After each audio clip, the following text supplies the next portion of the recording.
Welcome to BD news. Hanumakonda జిల్లా పరకాల నియోజకవర్గం పరకాల మాజీ ఎమ్మెల్యే చల్లా ధర్మారెడ్డి జ్యోతి దంపతులు పార్లమెంట్ ఎన్నికల్లో ఓటు హక్కు వినియోగించుకున్నారు. మొదటగా పరకాల పట్టణంలోని శ్రీ కుంకుమేశ్వర స్వామి వారిని దర్శించుకుని ప్రత్యేక పూజలు చేశారు.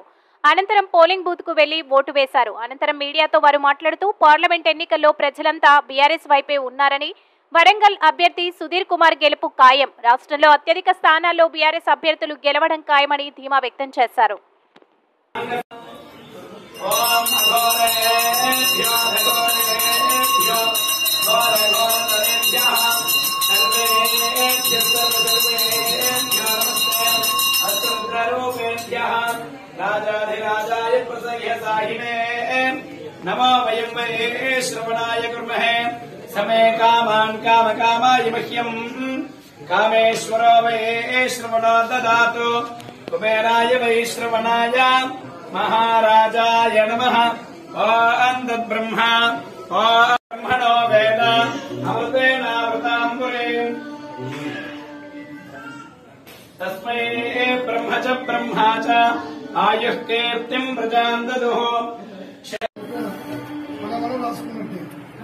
అయితే ఇది చేసినాము సరే అది చెప్తున్నాను sorry late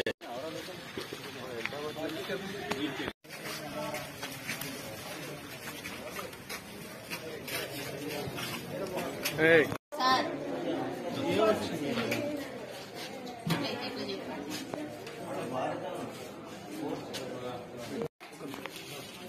Sir, please, sir.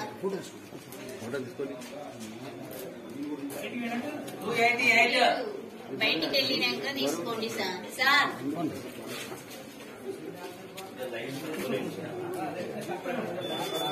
Please sir.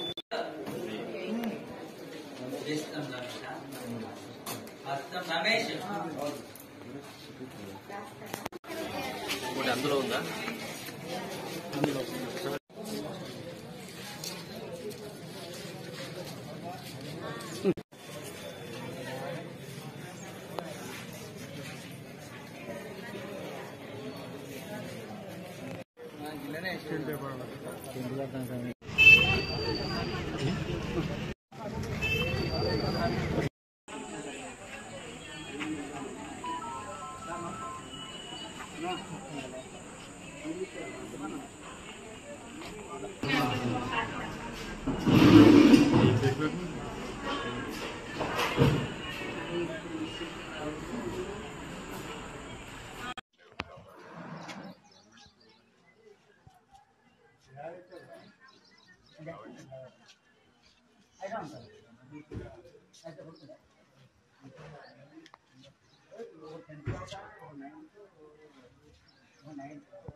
పెద్ద ఎత్తున ఈరోజు ప్రజలు మరి ముక్కుమండిగా తరలి వచ్చి ఓటింగ్లో పాల్గొంటూ ఉన్నారు.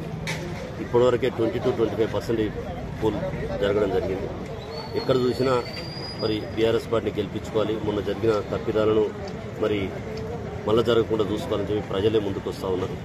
ఈరోజు మొన్న జరిగినటువంటి మోసపూరితమైన మాటలు చెప్పి అధికారంలోకి రావడం జరిగింది. అధికారంలోకి వచ్చిన తర్వాత కూడా వారు ఎలాంటి పనులు చేయకపోగా, ఇచ్చిన హామీలు కూడా ఒక్కటి కూడా నెరవేర్చకపోగా, ఇంకా చాలా దుర్మార్గంగా మరి ఇవాళ కాంగ్రెస్ పార్టీ గూండాయిజం కావచ్చు, ఇతరత్ర కావచ్చు జరుగుతున్న దాన్ని మళ్లీ ఓటు ద్వారా వాళ్ళ ఆగడాలను అరికట్టాలనే ఉద్దేశంతో ప్రజలు పెద్ద ఎత్తున తరలి వస్తూ ఉన్నారు. ముఖ్యంగా ఈరోజు పోలింగ్ శాతాన్ని చూస్తే కూడా, ప్రజలలో మాట్లాడే విధానాన్ని చూస్తే కూడా బీఆర్ఎస్ పార్టీ గెలవబోతుంది. బీఆర్ఎస్ పార్టీ మళ్లీ అత్యధికంగా తెలంగాణలోనే దాదాపు 9-12 సీట్లు గెలవబోతున్నాం.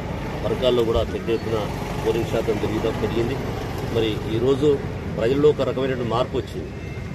మొన్న జరిగిన తప్పును మళ్లీ చేయకూడదు, మనం ఖచ్చితంగా ఓటింగ్ ద్వారా బీఆర్ఎస్ పార్టీని గెలిపించుకోవాలని చెప్పి ప్రజలే ముందుకు వస్తూ ఉన్నారు. మళ్లీ ఓటు ద్వారా వాళ్ళ ఆగడాలను అరికట్టాలనే ఉద్దేశంతో ప్రజలు పెద్ద ఎత్తున తరలి వస్తూ ఉన్నారు. ముఖ్యంగా ఈరోజు శాతాన్ని చూస్తే కూడా, ప్రజల్లో మాట్లాడే విధానాన్ని చూస్తే కూడా బీఆర్ఎస్ పార్టీ గెలవబోతుంది. బీఆర్ఎస్ పార్టీ మళ్లీ అత్యధికంగా తెలంగాణలోనే దాదాపు 9-12 సీట్లు గెలవబోతున్నాం. పరకాల్లో కూడా పెద్ద ఎత్తున పోలింగ్ శాతం పెరిగింది. మరి ఈరోజు ప్రజల్లో ఒక రకమైన మార్పు వచ్చింది. మొన్న జరిగిన తప్పును మళ్లీ చేయకూడదు, మనం ఖచ్చితంగా ఓటింగ్ ద్వారా బీఆర్ఎస్ పార్టీ గెలిపించుకోవాలని ప్రజలు